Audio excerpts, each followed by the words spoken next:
Well, they're always going to be not right. Oh! This seems like it was a good idea until you had the story of Bonnie and John. We are in so much trouble. Yes, you are. John, do you have a full drink? Because I think this is about to be bad. Thank you all for coming. Jenny and I have something to share. A big story. A big story about this wonderful pair.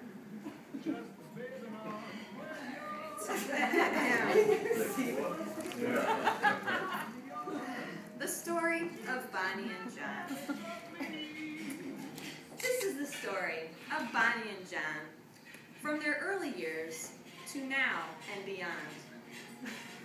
Once upon a time, in a land far, far away, a baby girl was born on a warm August day.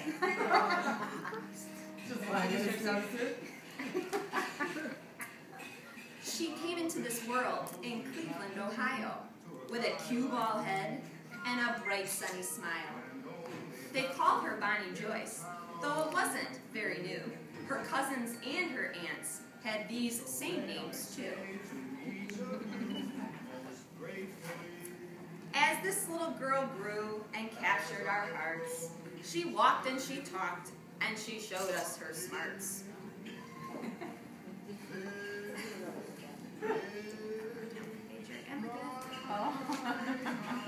Somehow she knew her early desire to get down to business, a degree to acquire.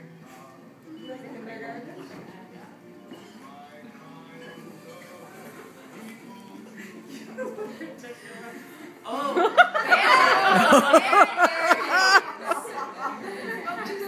bad hair days and glasses. Bad hair days and glasses would come through the years, but she stuck it out and settled our fears.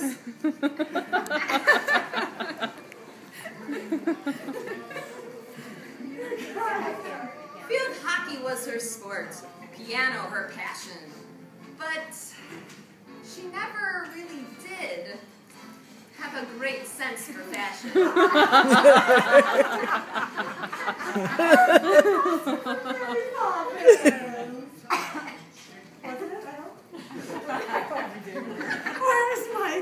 Bonnie's sweet demeanor had a twist all its own. The girl moves too fast, clearly accident prone. We have a saying in our family, don't let Bonnie touch your car. She has a history for dents, her parking subpar.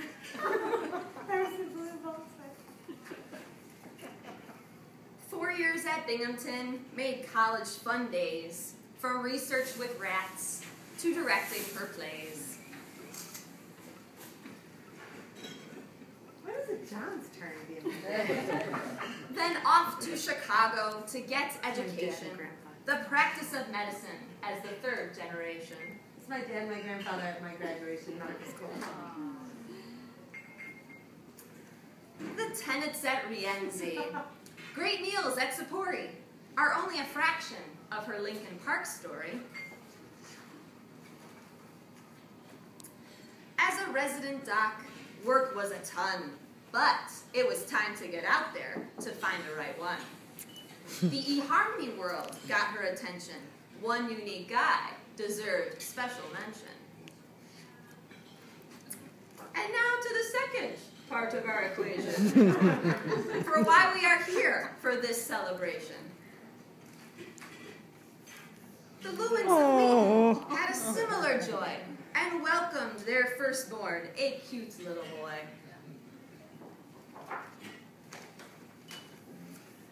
Jonathan Gary was as cute as can be. He played with his brandy and loved dogs, you can see.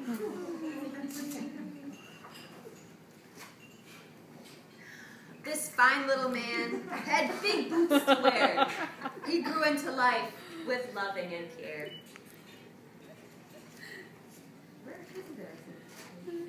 This little baby, in red, white, and blue, grew up to be a Republican true.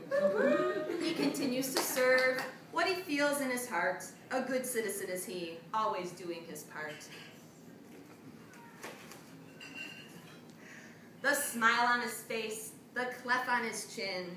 These features today are a big part of him. Looks so innocent in that picture. At the earliest age, John knew what to do.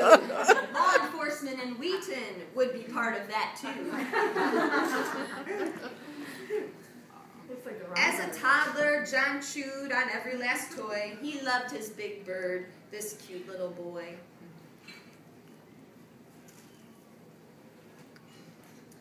He learned how to run, and he learned how to play. School years approached. He was well on his way. Solid bolt cut. Fun with his brother. They thought it was cool. Did somebody tell them it wasn't a pool?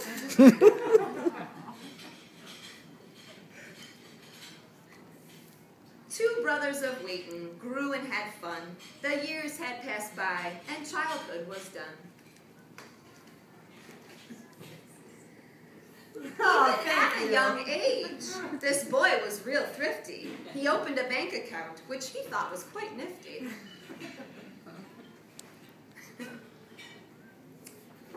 John played the bass fiddle in his early school days, but 'twas country, not classic, that became his big craze. 4 years of high school, the time, how it flew. Even back then, John planned, and he knew. At young 17, he thought he'd enlist, but then he decided college would not be missed. Oh my gosh. God, we met in our ladies. Graduation from Northern, his degree in his hand, to work in the city, his skills in demand. John's career in the Loop has had a great run, but it was time to get out there to find the right one. The eHarmony world got his attention, and one unique gal deserves special mention. They decided to meet at a place in the city. They clicked right away. Conversation was witty. Bonnie invited John for a meal. She knew how to cook. It's no big deal. She gave him a choice, mac cheese or mac cheese. She asked him to stop and buy a box, please. Their romance proceeded, and oh, how John got it right. He even attended symphony opening night. And Bonnie delighted in a switch in her teams. From the Sabres to Blackhawks, she now yells and screams. The dog they now share, one Wrigley V. Lewin, brings lots of good laughs with his digging and chewing.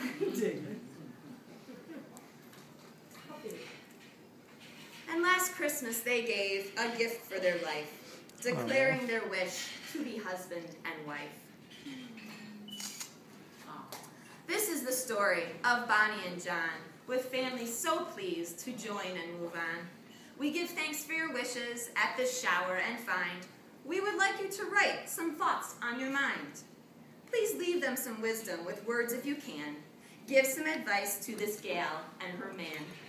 The first chapter of many, your pages live on in this book of the story of Bonnie and John. The end.